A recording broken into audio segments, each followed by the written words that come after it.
ನಮಸ್ಕಾರ ವೀಕ್ಷಕರೇ, ನಾನು ಪ್ರಶಾಂತ್. ಚಿಕ್ಕಮಗಳೂರು ಜಿಲ್ಲೆಯ ಕೊಪ್ಪ ಪಟ್ಟಣದ ಮೊರಾರ್ಜಿ ವಸತಿ ಶಾಲೆಯಲ್ಲಿ ನಡೆದಂಥ ಒಂದು ಘಟನೆ ಬಗ್ಗೆ ದೊಡ್ಡ ಮಟ್ಟದಲ್ಲಿ ಜನಸಾಮಾನ್ಯರಲ್ಲಿ ಚರ್ಚೆ ಆಗ್ತಿದೆ. ಆ ಮಗಳನ್ನು ಕಳೆದುಕೊಂಡಂಥ ಹೆತ್ತವರು ಈ ಕ್ಷಣವೂ ಕೂಡ ಕಣ್ಣೀರನ್ನು ಇಡ್ತಾ ಇದ್ದಾರೆ.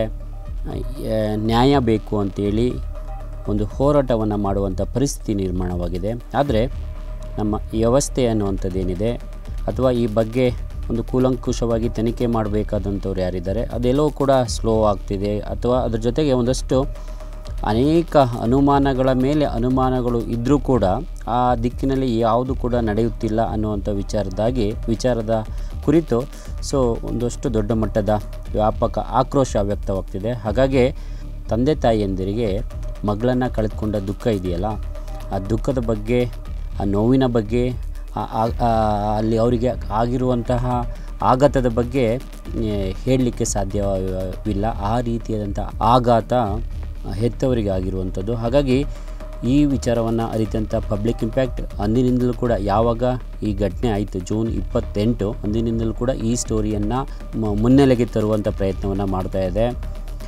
ಹಾಗಾಗಿ ಅವರ ಜೊತೆಗೆ, ಅಂದರೆ ಹೆತ್ತವರ ಜೊತೆಗೆ ನಿಲ್ಲುವಂಥ ಕೆಲಸವನ್ನು, ಅವರ ಕಣ್ಣೀರನ್ನು ಸಾಧ್ಯವಾದಷ್ಟು ಒರೆಸುವಂಥ ಪ್ರಯತ್ನವನ್ನು ಪಬ್ಲಿಕ್ ಇಂಪ್ಯಾಕ್ಟ್ ಮಾಡ್ತಿರುವಂಥದ್ದು. ಹಾಗಾಗಿ ಆ ಸ್ಟೋರಿಯನ್ನು ಘಟನೆ ನಡೆದ ದಿನದಿಂದಲೂ ಕೂಡ ಫಾಲೋ ಅಪ್ ಮಾಡ್ತಿದ್ದೇವೆ. ಆ ಕುಟುಂಬದ ಜೊತೆಗೆ ನಿಂತ್ಕೊಂಡಿದ್ದೇವೆ. ಅದರ ಜೊತೆಗೆ ಈ ಪ್ರಕರಣದಲ್ಲಿ ಯಾರ್ಯಾರು ನಿರ್ಲಕ್ಷ್ಯವನ್ನು ಮಾಡಿದ್ದಾರೋ ಅಲ್ಲಿನ MLA ಅವರ ಆದಿಯಾಗಿ ಒಂದಷ್ಟು ಜನರನ್ನು ಕೂಡ ಎಚ್ಚರಿಸುವಂಥ ಕೆಲಸವನ್ನು ಪಬ್ಲಿಕ್ ಇಂಪ್ಯಾಕ್ಟ್ ಮಾಡ್ಕೊಂಡು ಬಂದಿದೆ. ಇದು ಒಂದು ಕಡೆಗೆ.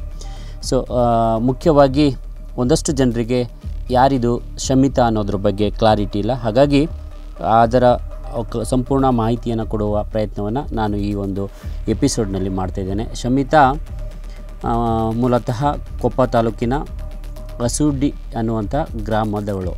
ಅಲ್ಲಿ ಸಂದೇಶ್ ಮತ್ತು ಸಂಗೀತ ಅನ್ನುವಂತಹ ದಂಪತಿಯ ಪುತ್ರಿ ಶಮಿತಾ ಈಗ 9ನೇ ತರಗತಿಯಲ್ಲಿ ಓದ್ತಾ ಇದ್ಲು. ಆ ಊರಿಗೆ ಒಂದು ರೀತಿಯಾಗಿ ಕುಗ್ರಾಮ ಅಂತ ಹೇಳ್ಬೋದು. ಕೊಪ್ಪ ಪಟ್ಟಣ ಏನಿದೆ ಅಲ್ಲಿಂದ ಸುಮಾರು ಒಂದು 9-10 ಕಿಲೋಮೀಟ್ರ್ ದೂರ ಇರುವಂಥ ಊರು. ಆದರೂ ಕೂಡ ಅಲ್ಲಿಗೆ ಹೋಗಿ ಬರಲಿಕ್ಕೆ ಕೂಡ ಸರಿಯಾದಂಥ ರಸ್ತೆ ಸಂಪರ್ಕವಿಲ್ಲ.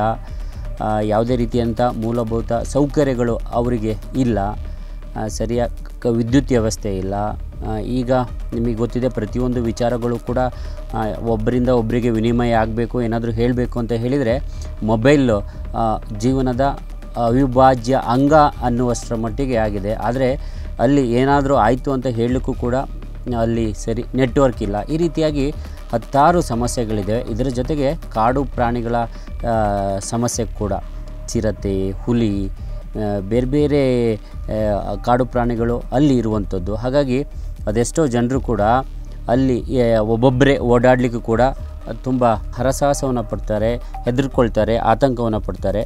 ಹಾಗಾಗಿ ಸಾಮಾನ್ಯವಾಗಿ ಅಲ್ಲಿರುವಂತಹ ಈ ರೀತಿಯಾಗಿ ಯಾರ್ಯಾರು ಓದ್ತಾ ಇದ್ದಾರೆ ಅಂತಹ ಮಕ್ಕಳನ್ನು ಈ ಪೋಷಕರು ಏನು ಮಾಡ್ತಾರೆ ಅಂತ ಹೇಳಿದರೆ, ಅವರಿಗೆ ನಮ್ಮ ಕಷ್ಟ ಬರೋದು ಬೇಡ ಅಂದ್ಕೊಂಡು ಈ ರೀತಿಯಾಗಿ ಹಾಸ್ಟೆಲ್ನಲ್ಲಿ ಇರಿಸ್ತಾರೆ. ಹಾಗೆಯೇ ಶಮಿತಳನ್ನು ಇದೇ ಪೋಷಕರು ಏನಿದ್ದಾರೆ, ಸಂಗೀತ ಮತ್ತು ಸಂದೇಶ್ ಅನ್ನೋರ ಪುತ್ರಿ ಶಮಿತಾ ಏನಿದ್ದಾಳೆ, ಇವಳನ್ನು ಮೊರಾರ್ಜಿ ದೇಸಾಯಿ ವಸತಿ ಶಾಲೆ ಏನಿದೆ ಅಲ್ಲಿ ಬಿಟ್ಟಿದ್ದರು. ಅಂದರೆ ಬಿಟ್ಟಿದ್ದು 6ನೇ ಕ್ಲಾಸಿಗೆ ಬಿಟ್ಟಿದ್ದು. ಈಗ ಅವಳು 4ನೇ ವರ್ಷದಲ್ಲಿ ಅಲ್ಲಿ ಓದ್ತಾ ಇದ್ಲು. ಈ ಬಾರಿ ಶಾಲೆ ಶುರುವಾಗಿ ಜೂನ್ 4ಕ್ಕೆ ಶಾಲೆ ಆರಂಭವಾಗಿತ್ತು. ಈ ಘಟನೆ ಆಗಿರುವಂಥದ್ದು ಜೂನ್ 28ರಂದು. ಅಂದರೆ ಶಾಲೆ ಆರಂಭವಾಗಿ 24-25ನೇ ದಿನ ಈ ಘಟನೆಯಾಗಿದೆ. ತುಂಬ ಎಲ್ರಿಗೂ ಕೂಡ ಈ ಸಾವಿನ ಬಗ್ಗೆ ತುಂಬ ಅನುಮಾನಗಳು, ಸಂಶಯಗಳು ಹೆಜ್ಜೆಗೂ ಕೂಡ ಇರುವಂಥದ್ದು. ಅಂದರೆ ಅಲ್ಲಿ ಇರುವಂಥ ಮೊರಾರ್ಜಿ ದೇಸಾಯಿ ವಸತಿ ಶಾಲೆ ಏನಿದೆ ಅಲ್ಲಿರುವಂಥ ಸಿಬ್ಬಂದಿಗಳು ಏನು ನಡ್ಕೊಳ್ತಿದ್ದಾರೆ, ಒಂದಷ್ಟು ಅಲ್ಲಿರುವಂಥ ಸಾಂದರ್ಭಿಕ ಘಟನೆಗಳು ಏನಾದವು ಅವನ್ನೆಲ್ಲ ನೋಡ್ತಾ ಇದ್ದರೆ ಇಲ್ಲಿ ಏನೋ ಆಗಿದೆ ಅನ್ನುವಂಥ ಸಂಶಯ ಮೂಡ್ತಾ ಇರುವಂಥದ್ದು. ಹಾಗಾಗಿ ಪ್ರತಿಯೊಬ್ಬರಿಗೂ ಕೂಡ ಈ ಒಂದು ಸಾವಿನ ಬಗ್ಗೆ ಅನುಮಾನ ಇರುವಂಥದ್ದು. ಮುಖ್ಯವಾಗಿ ಈ ವಿಚಾರದ ಬಗ್ಗೆ ಬರೋಕ್ಕಿಂತಲೂ ಕೂಡ ಶಮಿತಾ ಹೇಗಿದ್ಲು ಅನ್ನೋದ್ರ ಬಗ್ಗೆ ಒಂದಷ್ಟನ್ನು ನಾವು ಕೂಡ ಅವಳ ಏನೊಂದು ಓದ್ತಾ ಇದ್ದಂಥ ಶಾಲೆಗೆ ಹೋಗಿದ್ದೇವೆ. ಅವಳು ಮನೆಗೆ ಹೋಗಿದ್ದೇವೆ, ಹೆತ್ತವರ ಜೊತೆ ಮಾತನಾಡಿದ್ದೇವೆ, ಅವರ ಅಜ್ಜಿ ಜೊತೆ ಮಾತಾಡಿದ್ದೇವೆ, ಅವರ ಚಿಕ್ಕಪ್ಪನ ಜೊತೆ ಮಾತನಾಡುವಂಥ ಪ್ರಯತ್ನವನ್ನು ನಾನು ಮಾಡಿದ್ದೇನೆ. ಅದರ ಜೊತೆಗೆ ಅಲ್ಲಿರುವಂಥ ಊರಿನವರ ಜೊತೆ ಕೂಡ ಮಾತನಾಡುವಂಥ ಪ್ರಯತ್ನವನ್ನು ನಾನು ಮಾಡಿದ್ದೇನೆ. ಪ್ರತಿಯೊಬ್ಬರು ಹೇಳೋದು ಒಂದೇ ವಾಕ್ಯ, ಚಾನ್ಸೇ ಇಲ್ಲ, ಈ ಒಂದು ಘಟನೆ ಏನಾಗಿದೆ ಅದು ಈ ರೀತಿಯಾಗಿ ಏನೊಂದು ಆತ್ಮಹತ್ಯೆ ಅಂತ ಏನು ಬಿಂಬಿಸ್ತಾ ಇದ್ದಾರೆ, ಖಂಡಿತವಾಗಿ ಕೂಡ ಅದು ಆತ್ಮಹತ್ಯೆ ಅಲ್ಲ. ಆಕೆ ತನ್ನ ಕೈಯಾರೆ ಏನನ್ನು ಕೂಡ ಮಾಡಿಕೊಳ್ಳೋಕ್ಕೆ ಸಾಧ್ಯನೇ ಇಲ್ಲ, ಈ ರೀತಿಯಾಗಿ ಮಾಡಿಕೊಳ್ಳೋಕ್ಕೆ ಸಾಧ್ಯ ಇಲ್ಲ ಅನ್ನುವಂಥ ಮಾತನ್ನು ಹೇಳ್ತಿರುವಂಥದ್ದು. ಕಾರಣ ಅವಳು ಯಾಕಂದರೆ ಆ ಹುಡುಗಿಯನ್ನು ಅವರೆಲ್ಲರೂ ಕೂಡ ಚಿಕ್ಕನಿಂದಲೂ ಕೂಡ ನೋಡ್ತಾ ಇದ್ದಾರೆ. ತುಂಬ ಬೋಲ್ಡಾಗಿದ್ಲು, ಮನೆಯಲ್ಲಿ ಎಲ್ರಿಗಿಂತ ಅವಳೇ ತುಂಬ ಚೂಟಿಯಾಗಿದ್ಲು. ಎಲ್ಲರನ್ನೂ ಕೂಡ ಏನೇ ಬೇಜಾರದ ಸ್ಥಿತಿಯಲ್ಲಿ ಯಾರಾದರೂ ಇದ್ದರೆ ಅಥವಾ ಬೇಜಾರು ಮಾಡ್ಕೊಂಡಿದ್ರೆ ಯಾವುದಾದ್ರೂ ವಿಚಾರಕ್ಕೆ ಅವ್ರನ್ನೆಲ್ಲರೂ ಕೂಡ ಧೈರ್ಯ ಹೇಳುವಂಥದ್ದು, ನಗಿಸುವಂಥದ್ದು ಎಲ್ಲವನ್ನು ಕೂಡ ಮಾಡ್ತಾಯಿದ್ಲು. ಅವರು ಇಬ್ಬರು ಮಕ್ಕಳು, ಇವಳು ತಂಗಿ, ಇನ್ನೊಬ್ಬಳು ಇವಳ ಅಕ್ಕ ವಿನುಷಾ ಅಂತ ಇದ್ದಾಳೆ. ಅವಳು 10ನೇ ತರಗತಿಯಲ್ಲಿ ಓದ್ತಾ ಇದ್ದಾಳೆ. ಆ ಅಕ್ಕನಿಗೂ ಕೂಡ ಈ ತಂಗಿಯೇ ಅನೇಕ ಸಂದರ್ಭದಲ್ಲಿ ಧೈರ್ಯ ಹೇಳಿದ ಉದಾಹರಣೆಗಳಿದೆ. ಸ್ವತಃ ಇದನ್ನು ಅವರ ಮನೆಯವರು ಹೇಳಿದರು, ವಿನುಷಾ ಕೂಡ ನಮ್ಮ ಜೊತೆ ಹಂಚಿಕೊಂಡ್ಳು. ಅಂದರೆ ಏನೇ ಆದರೂ ಕೂಡ ಎಲ್ಲರಿಗೂ ಕೂಡ ಸಮಾಧಾನ ಮಾಡುವಂತಹ ಪ್ರವೃತ್ತಿಯ ಒಂದು ರೀತಿ ವ್ಯಕ್ತಿತ್ವ ಈ ಶಮಿತದಾಗಿತ್ತು. ಹಾಗಾಗಿ ಬರೀ ಕುಟುಂಬದಲ್ಲಿ ಊರಲ್ಲಿ ಅಂತಲ್ಲ, ಅಲ್ಲಿ ಕಾಲೇಜಲ್ಲಿ ಹೋಗಿ ಕೇಳಿದ್ರು ಹೇಳ್ತಾರೆ, ಇಲ್ಲ ಅವಳು ತುಂಬ ಬೋಲ್ಡಾಗಿದ್ದಂಥ ಹುಡುಗಿ, ಅವಳು ತುಂಬ ಧೈರ್ಯಶಾಲಿ, ಎಂಥದ್ರಲ್ಲೂ ಕೂಡ ಓದೋದ್ರಲ್ಲೂ ಕೂಡ ಮುಂದೆ ಇದ್ಲು, ಕಲ್ಚರಲ್ ಆ್ಯಕ್ಟಿವಿಟೀಸಲ್ಲಿ ಕೂಡ ತುಂಬ ಮುಂದೆ ಇದ್ಲು ಅಂತೇಳಿ. ಅದ್ರ ಜೊತೆಗೆ ಇತ್ತೀಚೆಗೆ ಅಂದರೆ 27ನೇ ತಾರೀಕು ಶುಕ್ರವಾರ ಅಲ್ಲಿ ನಿಮಗೆ ಗೊತ್ತಿರುತ್ತೆ, ಶಾಲೆಯಲ್ಲಿ ಅವರವರ ಒಂದು ಒಳಗಡೆ ಅಂದರೆ ವಿದ್ಯಾರ್ಥಿಗಳ ನಿರ್ವಹಣೆಯನ್ನು ಮಾಡಬೇಕು ಅನ್ನೋ ನಿಟ್ಟಿನಲ್ಲಿ, ಸರಿಯಾದಂತಹ ನಿರ್ವಹಣೆಯನ್ನು ಮಾಡ್ಕೊಂಡು ಹೋಗಬೇಕು ಅಂತ ನಿಟ್ಟಿನಲ್ಲಿ ಎಲೆಕ್ಷನ್ ಅಂತ ಮಾಡ್ತಾರೆ. ಆ ಎಲೆಕ್ಷನ್ನಲ್ಲಿ ಅವಳು ಕಂಟೆಸ್ಟ್ ಮಾಡಿರ್ತಾಳೆ. ಆ ಒಂದು ಶಾಲೆಯ ಫುಡ್ ಮಿನಿಸ್ಟರ್ ಆಗಿ, ಆಹಾರ ಮಂತ್ರಿಯಾಗಿ ಈಕೆ ಆಯ್ಕೆ ಆಗ್ತಾಳೆ. ಮೀನ್ಸ್ ಎಲ್ಲರೂ ಕೂಡ ಇವಳನ್ನು ಚುನಾಯಿಸ್ತಾರೆ, ವೋಟ್ ಮಾಡಿ ಇವಳನ್ನು ಗೆಲ್ಲಿಸ್ತಾರೆ. ಅಂದರೆ ಆ ರೀತಿಯಾದಂಥ ವ್ಯಕ್ತಿತ್ವವನ್ನು ಕೂಡ ಇವಳು ರೂಢಿಸ್ಕೊಂಡಿದ್ಲು ಅಂಥೇಳಿ. ಆ ದಿನ ಅಂದರೆ 28ನೇ ತಾರೀಕು ಏನು ಈ ಘಟನೆ ಆಯಿತು, ಸುಮಾರು ಒಂದು 11 ಗಂಟೆಯ ಸಮಯದಲ್ಲಿ ಈ ಘಟನೆ ಆಯಿತು ಅಂತ ಹೇಳಿ ಒಂದಷ್ಟು ವಿಚಾರವನ್ನು ಅಲ್ಲಿನ ವಿದ್ಯಾರ್ಥಿಗಳು ಇವರ ಪೋಷಕರಿಗೆ ಸಂಬಂಧಪಟ್ಟವರಿಗೆ ಹೇಳಿದ್ದಾರೆ.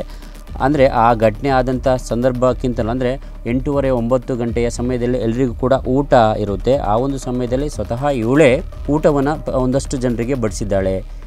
ಉಪ್ಪಿನಕಾಯಿ ಬಡಿಸಿದ್ದಾಳೆ. ತರಕಾರಿ ಅಂದರೆ ತರಕಾರಿ ಈ ಸಾಂಬಾರಲ್ಲಿ ಕೆಲವರು ತರಕಾರಿಯನ್ನು ತಿನ್ನೋದಿಲ್ಲ, ಇಲ್ಲ ತರಕಾರಿ ತಿನ್ನಬೇಕು, ಇದು ಆರೋಗ್ಯಕ್ಕೆ ಒಳ್ಳೆಯದು ಅಂತ ಬುದ್ಧಿವಾದ ಹೇಳಿದ್ದಾಳೆ. ಈ ರೀತಿಯಾಗಿ ಈ ಮಾತು ಹೇಳಿರೋದು ಆ ದಿನ ಅಷ್ಟೇ.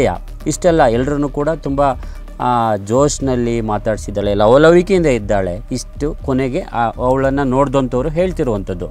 ಆದರೆ ಅಷ್ಟೊತ್ತಿಗೆ 9-9:30 ಅಷ್ಟೊತ್ತಿಗೆ 9 ಗಂಟೆ ಒಳಗೆ 9:30 ಇರ್ಬೋದು ಅನಿಸುತ್ತೆ, ಅಷ್ಟರೊಳಗೆ ಊಟ ಆಗಿದೆ.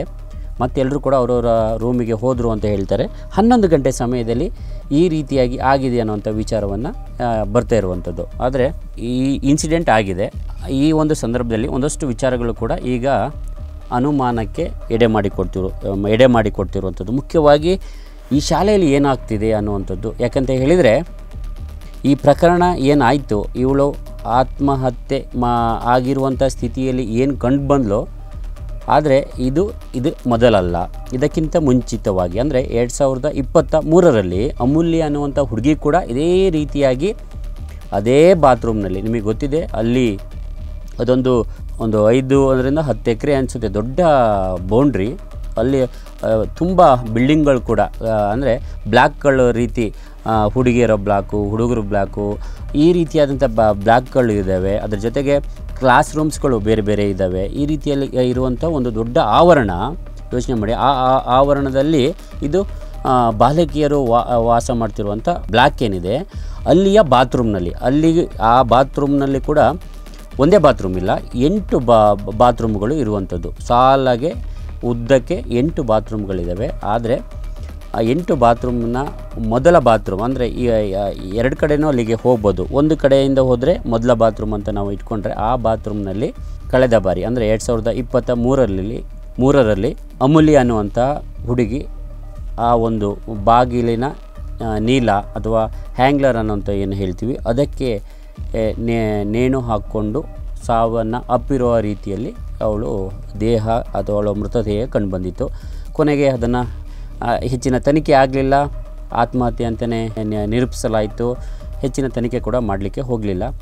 ಸೇಮ್ ಸ್ಪಾಟಲ್ಲಿ, ಅದೇ ಸ್ಪಾಟಲ್ಲಿ ಈಕೆಯ ಏನೊಂದು ಮೊನ್ನೆ ಶಮಿತಾ ಆತ್ಮಹತ್ಯೆ ಆಯಿತು, ಇವಳ ಮೃತದೇಹ ಕೂಡ ಸೇಮ್ ಸ್ಪಾಟ್ ಅಲ್ಲಿ ನಾನು ಹೇಳಿದೆ ಉದ್ದಕ್ಕೆ 8 ಬಾತ್ರೂಮ್ಗಳು ಇರುವಂಥದ್ದು. ಆ 8 ಬಾತ್ರೂಮ್ಗಳಲ್ಲೂ ಇವಳ ಪಕ್ಕದ ಇವಳು ಯಾವ ಬಾತ್ರೂಮ್ನ ಯಾರೂ ಯೂಸ್ ಮಾಡ್ತಾ ಇರಲಿಲ್ಲ, ಇವಳು ಕೂಡ ಯೂಸ್ ಮಾಡ್ತಾ ಇರಲಿಲ್ಲ. ಅಂದರೆ ಇವಳ ರೂಮಿನ ಪಕ್ಕದಲ್ಲೇ 1 2 3 4 5 6 7 8 ಅಂತ ನಾವು ಲೆಕ್ಕ ಹಾಕ್ತಾ ಹೋದರೆ ಇವಳು ಯಾರು ಅಮೂಲ್ಯ ಏನು ನೇಣನ್ನು ಹಾಕ್ಕೊಂಡಿದ್ಲು ಅದು ಲಾಸ್ಟಿಗೆ ಬರುತ್ತೆ. ಇವಳ ಪಕ್ಕದ ಅಂದರೆ ಶಮಿತಾ ಏನಿದ್ಲು ಅವಳಿಗೆ ಒಂದು 10 ಹೆಜ್ಜೆ ಇಟ್ಟರೆ ಫಸ್ಟ್ ಬಾತ್ರೂಮ್ ಸಿಗುತ್ತೆ. ಅವಳು ಆ ಬಾತ್ರೂಮನ್ನೇ ಬಳಕೆ ಮಾಡ್ತಿದ್ರು ಅಂಥೇಳಿ ಅಲ್ಲಿನ ವಿದ್ಯಾರ್ಥಿಗಳು ಹೇಳಿರುವಂಥದ್ದು. ಆದರೆ ಅವಳು ಆ ಬಾತ್ರೂಮನ್ನು ಕೂಡ ಏನೊಂದು ಇವಳ ದೇಹ ಸಿಕ್ಕಿಲ್ಲ, ಆದರೆ ಸಿಕ್ಕಿರುವಂಥದ್ದು ಸೇಮ್ ಸ್ಪಾಟ್. ಅಂದರೆ ಕಳೆದ ಬಾರಿ ಏನು ಅಮೂಲ್ಯ ಸಾವನ್ನು ಅಪ್ಪಿದ್ಲೋ ಅದೇ ಸ್ಪಾಟಲ್ಲಿ ಇವಳ ಮೃತದೇಹ ಸಿಕ್ಕಿರುವಂಥದ್ದು. ಹಾಗಾಗಿ ಯಾವುದೇ ಒಂದೇ ಒಂದು ಚೂರು ಕೂಡ ಬದಲಾವಣೆ ಇಲ್ಲ. ಅವಳು ಯಾವ ರೀತಿಯಾಗಿ ನೇಣನ್ನು ಹಾಕಲಾಗಿತ್ತು ಗೊತ್ತಿಲ್ಲ. ಈಗಲೂ ಕೂಡ ದ್ವಂದ್ವ ಇದೆ. ಅದೇ ಒಂದು ಕಂಡೀಷನಲ್ಲಿ ಸ್ಥಿತಿಯಲ್ಲಿ ಈ ಶಮಿತಳ ಮೃತದೇಹ ಕೂಡ ಸಿಕ್ಕಿರುವಂಥದ್ದು. ಹಾಗಾಗಿ ಯೋಚನೆ ಮಾಡಿ, ಅಷ್ಟು ದೊಡ್ಡ ಬೌಂಡ್ರಿಯಲ್ಲಿ ಅದೇ ಬ್ಲಾಕ್ನಲ್ಲಿ ಹುಡುಗಿಯರ ಬ್ಲಾಕ್ನಲ್ಲಿ 8 ಬಾತ್ರೂಮ್ ಇರುವಂತಹ ಒಂದು ಸ್ಥಳದಲ್ಲಿ ಯಾವಾಗ ಅಮೂಲ್ಯಳ ಇನ್ನೊಂದು ಮೃತದೇಹ ಸಿಕ್ಕಿತು ಅದೇ ಸ್ಪಾಟಲ್ಲಿ ಇವಳ ಮೃತದೇಹ ಕೂಡ ಸಿಕ್ಕಿದೆ. ಇವಳು ಕೂಡ ಅದೇ ರೀತಿಯಲ್ಲಿ ಸಾವನ್ನಪ್ಪಿದ ರೀತಿಯಲ್ಲಿ ಕಂಡುಬರ್ತಾಳೆ ಅಂತ ಹೇಳಿದಾಗ ಅನುಮಾನ ಮತ್ತಷ್ಟು ಹೆಚ್ಚಾಗಿರುವಂಥದ್ದು. ಇದು ಒಂದು ಕಡೆ. ಆದರೆ ಮತ್ತು ಈ ರೀತಿಯಾಗಿ ಓದಲು ಬಂದವರು ಮಸಣ ಸೇರ್ತಾ ಇದ್ದಾರೆ ಅಂತ ಹೇಳಿದರೆ ಏನಾಗ್ತಾ ಇದೆ ಇಲ್ಲಿ ಅನ್ನೋಂಥ ವಿಚಾರ ಕೂಡ ಮುನ್ನೆಲೆಗೆ ಬರುವಂಥದ್ದು. ಯಾಕಂತ ಹೇಳಿದರೆ ಈ ವಯಸ್ಸೇನಿದೆ ಅಂದರೆ ಜೀವನದಲ್ಲಿ ಅಷ್ಟು ಏನು ತುಂಬ ಏನೋ ಎಲ್ಲವನ್ನು ಕೂಡ ಒತ್ತಡ ಇದೆ, ಅವರಿಗೆ ಏನೋ ಕೆಲಸ ಮಾಡೋಕ್ಕಾಗ್ತಿಲ್ಲ ಅಥವಾ ಇನ್ಯಾರೋ ಕಡೆಯಿಂದ ಪ್ರೆಷರ್ ಇದೆ, ಬೇರೆ ಬೇರೆ ರೀತಿಯ ಒತ್ತಡಗಳು ಆಕೆ ಈ ಮಕ್ಕಳ ಮೇಲಿದೆ ಅಂತ ಏನಾದರೂ ನಾವು ಭಾವಿಸಲಿಕ್ಕೆ ಸಾಧ್ಯನಾ? ಖಂಡಿತವಾಗಿ ಕೂಡ ಇಲ್ಲ. ಯಾಕಂತೇಳಿದರೆ ಆ ವಯಸ್ಸು 14 15 ಅನ್ನುವಂಥ ವಯಸ್ಸೇನಿದೆ ಇದು ಆತ್ಮಹತ್ಯೆ ಅನ್ನುವಂತಹ ಅಂದರೆ ಮಾಡ್ಕೊಳ್ಳೋಕ್ಕೆ ಯೋಚನೆ ಮಾಡುವಂಥ ವಯಸ್ಸಲ್ಲ. ಯಾಕಂದರೆ ಅವರಿಗೆ ಜೀವನ ಅಂತ ಹೇಳಿದರೆ ಏನು ಅನ್ನೋದು ಸರಿಯಾಗಿ ಅರ್ಥ ಆಗದಂಥ ವಯಸ್ಸು. ಇಂಥ ಸಂದರ್ಭದಲ್ಲಿ ಅವರು ಆತ್ಮಹತ್ಯೆ ಅನ್ನುವಂತಹ ಒಂದು ವಿಚಾರದ ಬಗ್ಗೆ ಯೋಚನೆ ಮಾಡ್ತಾರಾ ಅನ್ನುವಂಥದ್ದು ನಿಜಕ್ಕೂ ಕೂಡ ಇಲ್ಲಿ ಎಲ್ಲರೂ ಕೂಡ ಪಾಯಿಂಟ್ ಮಾಡ್ತಿರುವಂಥದ್ದು. ಯಾಕಂತೇಳಿದರೆ ಈ ಏಜ್ ಏನಿದೆ ನಿಜಕ್ಕೂ ಕೂಡ ಆ ಜೀವನ ಅಂದರೆ ಗೊತ್ತಿಲ್ಲದಂಥ ಏಜಲ್ಲಿ ಆತ್ಮಹತ್ಯೆ ಅನ್ನುವಂಥ ವಿಚಾರವನ್ನು ಅದು ಕೂಡ ಈ ರೀತಿಯಾಗಿ ನಿಗೂಢವಾಗಿ ಜೀವವನ್ನು ತೆಗೆದುಕೊಳ್ಳೋಕ್ಕೆ ಬರುತ್ತಾ ಅನ್ನುವಂಥ ವಿಚಾರ. ಅದರ ಜೊತೆಗೆ ಇವಳ ಸಾವೇನಿದೆ ಹೆಜ್ಜೆ ಹೆಜ್ಜೆಗೂ ಕೂಡ ಅನುಮಾನವನ್ನು ಮೂಡಿಸ್ತಾ ಇರುವಂಥದ್ದು. ಅದೇ ಬಾತ್ರೂಮ್ನಲ್ಲಿ ಇವಳು ಕೂಡ ಪ್ರಾಣವನ್ನು ಬಿಟ್ಟಿದ್ದಾಳೆ ಅಂತ ಹೋಗಿದೆ ಅಂತ ಹೇಳಿದರೆ ಇದು ಖಂಡಿತ ಕೂಡ ಆತ್ಮಹತ್ಯೆ ಆಗಿಲ್ಲ, ಇಲ್ಲೇನೋ ಬೇರೆ ರೀತಿ ಆಗಿದೆ, ಅದಕ್ಕೆ ಆತ್ಮಹತ್ಯೆ ಅನ್ನುವಂಥ ಕಥೆಯನ್ನು ಕಟ್ತಿದ್ದಾರೆ ಅನ್ನೋವಂಥ ವಿಚಾರ ಈಗ ಬೆಳಕಿಗೆ ಬರ್ತಿರುವಂಥದ್ದು. ಮತ್ತು ಒಂದಷ್ಟು ವಿಚಾರಗಳು ಕೂಡ ನಾವು ಈಗ ಆದಷ್ಟು ದೊಡ್ಡ ಅಂದರೆ ಯಾವ ರೀತಿಯಲ್ಲಿ ಅಂದರೆ ಈಗ ನಾವು ನಮ್ಮ ಯುಗ ಏನಿದೆ, ಈ ಪ್ರವರ್ಧಮಾನದ ಯುಗ ಏನಿದೆ, ಈ ದೆವ್ವ ಭೂತ ಈ ವಿಚಾರಗಳನ್ನು ನಾವು ಯಾರು ಕೂಡ ನಂಬಲ್ಲ. ಆದರೆ ಎಲ್ಲ ಒಂದು ಕಡೆ ಅಲ್ಲಿ ಈ ರೀತಿಯಾದಂಥ ದೆವ್ವ ಭೂತ ಅನ್ನುವಂತಹ ಕಥೆಯನ್ನು ಕಟ್ಟಿ ಸತ್ಯವನ್ನೇ ಮರೆಮಾಚಲು ಹೊರಡ್ತಿದ್ದಾರೆ ಅನ್ನುವಂಥ ವಿಚಾರ ಕೂಡ ಈಗ ಚರ್ಚೆಗೆ ಆಗ್ತಿರುವಂಥದ್ದು. ಇನ್ನು ಆಕೆಯ ದೇಹವನ್ನು ನೋಡಿದರೆ ಅಂದರೆ ಶಮಿತಾ ಏನಿದ್ದಾಳೆ ಆಕೆಯ ದೇಹವನ್ನು ಏನು ಆತ್ಮಹತ್ಯೆ ರೀತಿಯಲ್ಲಿ ಕಂಡುಬಂತು, ನೇಣನ್ನು ಹಾಕಿಕೊಂಡಂಥ ರೀತಿಯಲ್ಲಿ ಕಂಡುಬಂತು. ಓಕೆ, ಆ ದೇಹವನ್ನು ನೋಡಿದರೆ ಕಂಪ್ಲೀಟ್ ಅವಳ 2 ಕಾಲುಗಳೇನಿತ್ತು ನೆಲದಲ್ಲಿತ್ತು, ಆ ಬಾತ್ರೂಮಿನ ನೆಲದಲ್ಲಿ ಇದ್ದಂಥದ್ದು. ಹಾಗಾಗಿ ಎಲ್ರಿಗೂ ಕೂಡ ಆ ಒಂದು ಯಾಕೆಂದರೆ ಬಹುತೇಕರಿಗೆ ಆ ಒಂದು ಫೋಟೋ ಸಿಕ್ಕಿರೋಕ್ಕೆ ಇಲ್ಲ. ಹಾಗಾಗಿ ಯಾಕೆಂತೇಳಿದರೆ ಅದು ನೇಣು ಹಾಕ್ಕೊಂಡಿರುವಂಥ ಫೋಟೋ. ಆ ಫೋಟೋವನ್ನು ನೋಡಿದ ಪ್ರತಿಯೊಬ್ಬರಿಗೂ ಕೂಡ ಅನಿಸಿದೆ ನಿಜಕ್ಕೂ ಕೂಡ 2 ಕಾಲು ನೆಲದಲ್ಲಿದೆ, ಹೀಗಿದ್ರೂ ಕೂಡ ಪ್ರಾಣ ಹೋಗುತ್ತಾ ಅನ್ನುವಂಥದ್ದು. ಯಾಕಂತೇಳಿದರೆ ಸಾಮಾನ್ಯವಾಗಿ ನೆಲಕ್ಕೆ ತಾಗುವಂಥ ಸಂದರ್ಭದಲ್ಲಿ ಅದೇನೇ ನಾವು ಇನ್ ಕೇಸ್ ನಿರ್ಧಾರ ಮಾಡಿದ್ದಾರೆ ಅಂತ ಇಟ್ಕೊಳ್ಳೋಣ, ಸಾಯುವಂಥ ನಿರ್ಧಾರವನ್ನೇ ಮಾಡಿದ್ದಾರೆ ಅಂತ ಇಟ್ಕೊಳ್ಳೋಣ, ಆಗ ಯಾವಾಗ ನಮ್ಮ ಉಸಿರು ನಿಂತಂಗಾಗುತ್ತೋ, ಅಯ್ಯೋ ನನ್ನ ಜೀವ ಹೋಗ್ತಿದೆ ಅಂತ ಅನಿಸುತ್ತೆ, ಗೊತ್ತಾಗುತ್ತಲ್ಲ, ಅಟ್ಲೀಸ್ಟ್ ಆ ಟೈಮಲ್ಲಾದರೂ ಕೂಡ ನಾನು ಬದುಕಬೇಕು ಅಂತ ಅನಿಸುತ್ತೆ. ಅಂಥ ಸಂದರ್ಭದಲ್ಲಿ 2 ಕಾಲುಗಳು ನೆಲಕ್ಕೆ ತಾಗ್ತಿದೆ, ಆದರೂ ಕೂಡ ಆಕೆ ಸತ್ತಿದ್ದಾಳೆ ಅಂತ ಹೇಳಿದರೆ ಖಂಡಿತವಾಗಿಯೂ ಕೂಡ ಇದು ಆತ್ಮಹತ್ಯೆ ಅಲ್ಲ ಅನ್ನುವಂಥ ಏನೊಂದು ಈಗ ಅನುಮಾನ ಮೂಡ್ತಿದೆ, ಸಂಶಯ ಮೂಡ್ತಿದೆ, ಅದಕ್ಕೆ ಪುಷ್ಟಿ ಕೊಡ್ತಿದೆ ಆಕೆ ಅಲ್ಲಿ ಇದ್ದಂತಹ ಸ್ಥಿತಿ. ಏಕೆಂತ ಹೇಳಿದರೆ ಆಕೆಯ 2 ಕಾಲುಗಳೇನಿದ್ದು ನೆಲಕ್ಕೆ ಊರಿದ್ದು. ಆ ಫೋಟೋವನ್ನು ಕೂಡ ಸಾಧ್ಯವಾದರೆ ನೀವು ಈ ಒಂದು ದೃಶ್ಯದಲ್ಲಿ ನೋಡ್ಬೋದು, ಅದನ್ನು ತೋರಿಸುವಂಥ ಪ್ರಯತ್ನವನ್ನು ನಾವು ಮಾಡ್ತೀವಿ. ಹಾಗೆ ಇದೆ. ಹಾಗಾಗಿ ಖಂಡಿತವಾಗಿಯೂ ಕೂಡ ಈ ಒಂದು ಫೋಟೋವನ್ನು ನೋಡಿದರೆ ಯಾರೇ ಆದರೂ ಕೂಡ ಇದು ಆತ್ಮಹತ್ಯೆ ಅಲ್ಲ ಅಂಥೇಳಿ ತುಂಬ ನೇರ ಹೇಳುವಂತಹ ಸ್ಥಿತಿ ಈ ಫೋಟೋ ತೋರಿಸುತ್ತೆ. ಹಾಗಾಗಿ ಇದು ಆತ್ಮಹತ್ಯೆ ಅಲ್ಲ ಅನ್ನುವಂಥ ವಿಚಾರದಲ್ಲಿ ಈಗ ಅನುಮಾನ ಮೂಡ್ತಾ ಇರುವಂಥದ್ದು. ಇನ್ನು ಈ ಘಟನೆ ಆಗಿದ್ದು 10:45 11 ಗಂಟೆ ಒಳಗೆ ಅನ್ನುವಂಥ ವಿಚಾರವನ್ನು ಅಲ್ಲಿನ ಒಂದಷ್ಟು ವಿದ್ಯಾರ್ಥಿಗಳು ಶಮಿತಳ ಪೋಷಕರಿಗೆ ತಿಳಿಸಿದ್ದಾರೆ. ಆದರೆ ಇದು ಎಲ್ರಿಗೂ ಕೂಡ ಗೊತ್ತಾಗುತ್ತೆ, ಅಲ್ಲಿರುವಂಥ ಪ್ರತಿಯೊಬ್ಬರಿಗೂ ಕೂಡ ಗೊತ್ತಾಗುತ್ತೆ. ಆದರೆ ಆ ಮಕ್ಕಳನ್ನು ಆ ಸಂದರ್ಭದಲ್ಲಿ ಅಲ್ಲಿಂದ ಹೊರಗಡೆ ಬೇರೆ ಕಡೆ ಕರೆತರಲಾಗಿತ್ತು ಅನ್ನೋಂಥ ವಿಚಾರವನ್ನು ಹೇಳ್ತಾ ಇದ್ದಾರೆ. ಇಲ್ಲ ಅಲ್ಲಿ ಹೋಗಬೇಡಿ, ನೀವು ಈ ಕಡೆ ಬನ್ನಿ, ಅದೇನೋ ನಿಂತಿದೆ ಅನ್ನುವಂಥ ವಿಚಾರವನ್ನು ಒಂದಷ್ಟು ಜನರು ಮಕ್ಕಳ ಜೊತೆ ಹೇಳಿದರು ಅಂತ ಮಾತನಾಡ್ತಿದ್ದಾರೆ. ಅವ್ರ ಜೊತೆ ಮಕ್ಕಳಿಗೆ ಹೆದರ್ಕೊಂಡಿದ್ದಂಥ ಮಕ್ಕಳು ಕೂಡ ಒಂದು ಯಾವುದೋ ಸರಸ್ವತಿ ಲಕ್ಷ್ಮಿಯ ಫೋಟೋನ ಇಟ್ಕೊಂಡು ಗಡಗಡ ಅಂತ ಹೇಳ್ಕೊಂಡು ಒಂದಷ್ಟು ಜನ ಮಕ್ಕಳು ನಿದ್ರೆ ಬರ್ತಾ ಇಲ್ಲ, ಆದರೂ ಕೂಡ ನಿದ್ರೆ ಮಾಡುವಂಥ ಪ್ರಯತ್ನವನ್ನು ಮಾಡಿದರು ಅನ್ನೋಂಥ ವಿಚಾರ ಕೂಡ ಬೆಳಕಿಗೆ ಬರುವಂಥದ್ದು. ಅಂದರೆ ಮಕ್ಕಳನ್ನು ಆ ಕ್ಷಣದಲ್ಲಿ ಆ ಟೈಮಲ್ಲಿ ಆಗಿದೆ, ಇಲ್ಲ ಅದೇನೋ ಯಾರೋ ನಿಂತಿರೋ ಅನ್ನೋಂಥ ವಿಚಾರ ಅಲ್ಲಿ ಹರಿದಾಡ್ತಿರುವಂಥದ್ದು. ಹಾಗಾಗಿ ಆದರೆ ಈ ಎಲ್ಲ ವಿಚಾರಗಳು ಪೋಷಕರಿಗೆ ಯಾವಾಗ ತಿಳಿಬೇಕು? ಅಲ್ಲಿಂದ 9-10 ಕಿಲೋಮೀಟರ್ ದೂರ ಇರುವಂಥದ್ದು. ಆದರೆ ಎಲ್ರಿಗೂ ಕೂಡ ತಿಳಿಸಿದ್ದಾರೆ. ಪೋಷಕರಿಗೆ ಗೊತ್ತಾಗಿದ್ದು ಬೆಳಗ್ಗೆ 6 ಗಂಟೆಯ ಸಮಯದಲ್ಲಿ ಅವ್ರ ಮನೆಗೆ ಕಳಿಸಿದ್ದಾರೆ. ಹಿಂಗೆ ಏನೋ ಆಗಿದೆ, ಬನ್ನಿ, ಸ್ವಲ್ಪ ಹುಷಾರಿಲ್ಲ ಅಂತೇಳಿ ಅವರ ತಂದೆಯನ್ನು ಕರ್ಕೊಂಡು ಬಂದಿದ್ದಾರೆ. ಅಲ್ಲಿವರೆಗೂ ಕೂಡ ಪೋಷಕರಿಗೆ ತಿಳಿಸುವಂಥ ಪ್ರಯತ್ನವನ್ನು ಮಾಡ್ತಿಲ್ಲ. ಹಾಗಾಗಿ ಅವರ ತಂದೆ ಏನಿದ್ದಾರೆ ಅವರು ಈಗ ಈ ವಿಚಾರದ ಬಗ್ಗೆ ಕೂಡ ಪ್ರಸ್ತಾಪ ಮಾಡ್ತಿರುವಂಥದ್ದು. 10:45 ಗಂಟೆ ಒಳಗೆ ಆದರೂ ಕೂಡ ನಮಗೆ ತಿಳಿಸಿದ್ದು ಲೇಟಾಗಿ ಅನ್ನುವಂಥದ್ದು. ಮತ್ತು ಇನ್ನೊಂದು ವಿಚಾರ, ಆ ಫೋಟೋವನ್ನು ನೋಡಿದಂಥ ಸಂದರ್ಭದಲ್ಲಿ ಗೊತ್ತಾಗುವಂಥ ವಿಚಾರ, ಅವಳು ಕಂಪ್ಲೀಟಾಗಿ ತುಂಬ ರೆಡಿಯಾದಂಥ ಸ್ಥಿತಿಯಲ್ಲಿದ್ಲು, ಡ್ರೆಸ್ ಮಾಡ್ಕೊಂಡಂಥ ಸ್ಥಿತಿಯಾಗಿದ್ಲು, ವಾಚನ್ನು ಕಟ್ಟಿದ್ಲು, ನೀವು ನೋಡ್ಬೋದು. ಹೀಗೆ ಅಂದರೆ ಯಾರಾದರೂ ಸಾಯೋಕ್ಕೆ ಹೋಗುವಂಥವರು ಈ ರೀತಿಯಾಗಿ ತುಂಬ ರೆಡಿಯಾಗಿ ಈ ರೀತಿಯಾಗಿ ಎಲ್ಲವನ್ನೂ ರೆಡಿ ಮಾಡಿಕೊಂಡು ಮೇಕಪ್ ಮಾಡಿಕೊಂಡು ವಾಚನ್ನು ಕಟ್ಕೊಂಡು ಸಾಯುವ ನಿರ್ಧಾರವನ್ನು ಸಾಯ್ತಾರ ಅನ್ನುವಂಥದ್ದು ಕೂಡ ಈಗ ಒಂದಷ್ಟು ಅನುಮಾನವನ್ನು ಮೂಡಿಸ್ತಾ ಇರುವಂಥದ್ದು. ಯಾಕೆಂತ ಹೇಳಿದರೆ ಅವರು ಹೇಳ್ತಾರೆ, ಅವರ ಪೇರೆಂಟ್ಸೇ ಹೇಳ್ತಾರೆ, ಅವಳಿಗೆ ಕತ್ಲು ಅಂತ ಹೇಳಿದರೆ ಒಂದು ಹೆಜ್ಜೆ ಮನೇಲಿ ಮಲ್ಕೊಂಡ್ರೂ ಕೂಡ ಕತ್ಲು ಅಂತ ಹೇಳಿದರೆ ಮನೆಯಿಂದ ಹೊರಗಡೆ ಒಂದು ಹೆಜ್ಜೆ ಹೋಗ್ಲಿಕ್ಕೆ ಕೂಡ ಹೆದರ್ತಾ ಇದ್ಲು ಅನ್ನುವಂಥ ವಿಚಾರ. ಹೀಗಿರಬೇಕಾದ್ರೆ ಇನ್ ಕೇಸ್ ಆ ಥರದ ಏನಾದರೂ ನಿರ್ಧಾರ ಮಾಡಿದರೂ ಅಲ್ಲಿಗೆ ಹೋಗ್ತಾ ಇದ್ಲಾ? ಚಾನ್ಸೇ ಇಲ್ಲ ಅನ್ನುವಂಥ ವಿಚಾರವನ್ನು ಈಗ ಚರ್ಚೆಗೆ ಬರ್ತಿರುವಂಥದ್ದು, ಅನುಮಾನ ಮೂಡ್ತಾ ಇರುವಂಥದ್ದು. ಇಷ್ಟೆಲ್ಲ ರೆಡಿಯಾಗಿ ಹೋಗಬೇಕಾಗಿತ್ತು ಅವಳು ಸಾವನ್ನು ಅಪ್ಪಲಿಕ್ಕೆ ಅನ್ನುವಂಥದ್ದು. ಇಲ್ಲ, ಇಲ್ಲಿ ಏನೋ ಆಗಿದೆ ಅನ್ನುವಂಥ ವಿಚಾರವನ್ನು ಅವರ ಕುಟುಂಬಸ್ಥರು ಪೋಷಕರು ಮಾಡ್ತಿರುವಂಥದ್ದು.